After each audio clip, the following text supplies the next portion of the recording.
Purpose of this video is to introduce you to an equation that I think is perhaps the most important equation in the investment world, and that is TR equals I plus G. Let me say it again. TR equals I plus G. And what that means is total return equals income plus growth. So let's briefly look at the real estate world and how that plays out. If you were to buy a piece of land as an investment, or maybe try to buy a property and flip it, you'd be investing for the G, for the growth, because you wouldn't be getting any income from it. You'd be buying it at a certain price and hoping that you can sell it at a higher price. You can get capital appreciation. However, if alternatively you said, I want to buy a piece of rental property and I want to rent it out, I want to find a credit-worthy tenant and write a long-term lease with that tenant, and I want to get the income. All of a sudden, with that focus on income, yes, if the property goes up in value, it's good. But you don't get as excited because a lot of your returns coming into you month after month. If the value of the property goes down, you're not as heartbroken because at least you're getting that steady income from those credit-worthy tenants. And I think that's a great analogy for the more liquid financial markets with this equation of TR equals I plus G. Only in the financial markets, that income is either interest or dividends. If you're investing in bonds, it's typically called interest. If you're investing in stocks, you're typically calling it dividends. Okay? And the reason this is so important is because when you're younger, all you care about is total return. You really don't care if it comes from growth or capital appreciation. It doesn't make a difference. But as you get older, it does make a difference. And the reality is that if a $100,000 investment grows to $110,000 in a particular year, that $10,000 of growth, that 10% could be all from the I, it could be all from the G, or it could be some mix of the I and the G.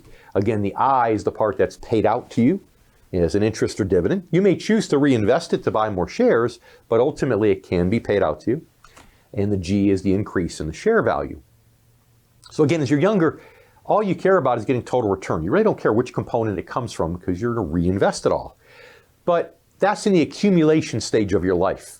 Ultimately, as you get typically within 10 years or so of retirement, you're starting now to get close to and or transition into the income stage of life from the accumulation stage.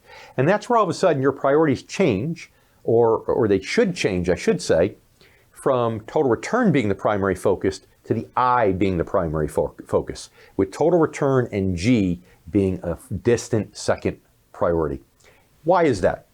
Well, because you can try to engineer income in retirement by converting the G to income by simply selling shares of a mutual fund, selling shares of a stock on a regular basis, and taking that money and spending it when you're retired. But that's dangerous because you're really spending principal. But if you're getting your retirement income through the I, through interest or dividends, and you're allowing those interest and dividend payments to get paid out to you, then you're not spending principal at all. You're just living off that income.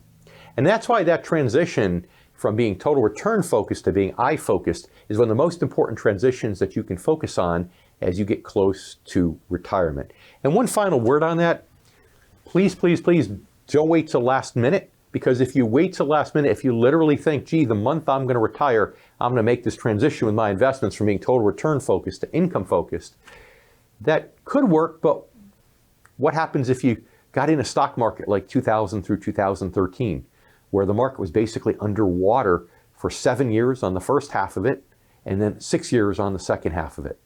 You might have to postpone your goal by 6 or 7 years. And most people, when they decide they retire, they don't want to postpone that goal. So understand the difference between the total return focus versus the I focus, and make sure you start making the proper transition at the right stage of life.